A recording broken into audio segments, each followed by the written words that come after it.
போக்குவரத்து ஊழியர்களின் 15வது ஊதிய ஒப்பந்த பேச்சுவார்த்தை சென்னை குரோம்பேட்டையில் உள்ள போக்குவரத்து பயிற்சி மையத்தில் நடைபெறவுள்ள நிலையில் இதுகுறித்து கூடுதல் தகவல்களை நமது செய்தியாளர் ஜெயலானி நேரலையில் இணைந்திருக்கிறார். அவரிடம் கேட்கலாம்.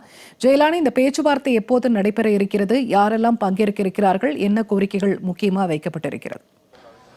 பூர்ணிமா, 15வது ஊதிய ஒப்பந்த பேச்சுவார்த்தை என்பது 15 மாதங்களாக காலதாமதமாகியிருப்பதாக தொடர்ந்து தொழிற்சங்கங்கள் குற்றச்சாட்டினை முன்வைத்து வந்தார்கள். இதன் காரணமாக போராட்டம் என்பதனையும் இந்த 13ஆம் தேதி இன்றைய தினம் நடத்த இருப்பதாக அறிவிப்பு வெளியிட்டனர்.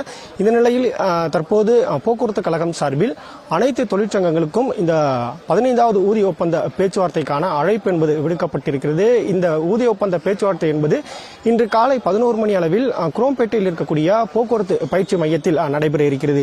2 நாட்கள் நடைபெற இருக்கக்கூடிய இந்த பேச்சுவார்த்தையில் 13ஆம் தேதியான இன்றும் நாளையும் நடைபெற இருக்கிறது. இன்றைய தினம் முக்கிய தொழிற்சங்கங்கள் அனைத்தும் பங்கேற்று தங்களது கருத்துக்களையும் இந்த பேச்சுவார்த்தையில் தெரிவிக்க இருப்பதாகவும், உடன்பாடு எட்டப்படவில்லை என்றால் அடுத்த கட்டமாக ஆலோசனை மேற்கொண்டு போராட்டம் வரையிலும் மேற்கொள்ள இருப்பதாகவும் தகவல்களிலிருந்து கிடைக்கப்படுகிறது.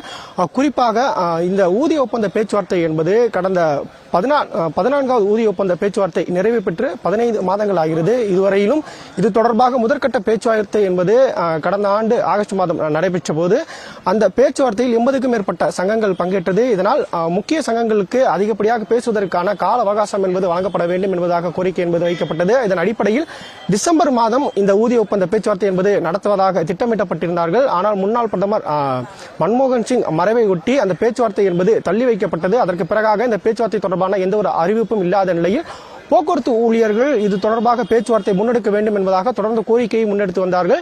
அது மட்டுமல்லாமல் இன்றைய தினம் போராட்டத்தையும் மேற்கொள்ள இருப்பதாக அறிவிப்பு என்பதையும் வெளியிட்டிருந்தார்கள். இந்த நிலையில் போக்குவரத்து கழகம் சார்பில் இன்றும் நாளையும் பேச்சுவார்த்தை நடைபெற இருப்பதாக தற்போது அறிவிப்பு வெளியிட்டதன் அடிப்படையில் இன்றைய தினம் இன்று காலை 11 மணி அளவில் போக்குவரத்து துறை அதிகாரிகளுடன் போக்குவரத்து தொழிற்சங்கங்களும் கலந்து கொண்டு பேச்சுவார்த்தையில் ஈடுபட இருக்கிறார்கள். இந்த பேச்சுவார்த்தை இன்று நடைபெறுவதையொட்டி தற்போது குரோம்பேட்டையில் இருக்கக்கூடிய போக்குவரத்து பயிற்சி மையம் முழுவதுமாக சுமார் 100க்கும் மேற்பட்ட காவல்துறையினர் பாதுகாப்பு பணியில் ஈடுபடுத்தப்பட்டிருக்கிறார்கள். இந்த பகுதி முழுவதுமாகவே காவல்துறையினரால் சூழப்பட்டிருக்கக்கூடிய அளவிற்காக முழுவதுமாக காவல்துறையினர் பாதுகாப்பு பணியில் ஈடுபட்டிருக்கிறார்கள்.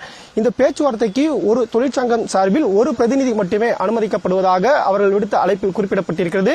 இந்த பேச்சுவார்த்தையின் போது ஊதிய உயர்வு தொடர்பாகவும் அதே போன்று பணியாற்றக்கூடிய அந்த ஊழியர்களுக்கு புது யூனிஃபார்முக்கான அந்த தையற்கூலி வழங்குவது உள்ளிட்ட பல்வேறு கோரிக்கைகளை முன்னெடுக்க இருப்பதாகவும், இந்த பேச்சுவார்த்தையில் உடன்பாடு எட்டவில்லை என்றால் அடுத்த கட்டமாக அனைத்து தொழிற்சங்கங்களும் சேர்ந்து முடிவு எடுக்கப்படும் என்பதாக தகவல்கள் என்பது கிடைக்கப்படுகிறது. முதற்கட்டமாக இன்று காலை 11 மணி அளவில் பேச்சுவார்த்தை நடைபெற இருக்கக்கூடிய சூழ்நிலையில் சிஐடியுசி உள்ளிட்ட தொழிற்சங்கங்கள் சார்பாக தொடர்ந்து அந்த தொழிலாளர்கள் சார்ந்த பிரதிநிதிகள் வருகை தர தொடங்கியிருக்கின்றனர். பூர்ணிமா, நேரலை தகவல்களை வழங்கியமைக்க நன்றி ஜெயலானி.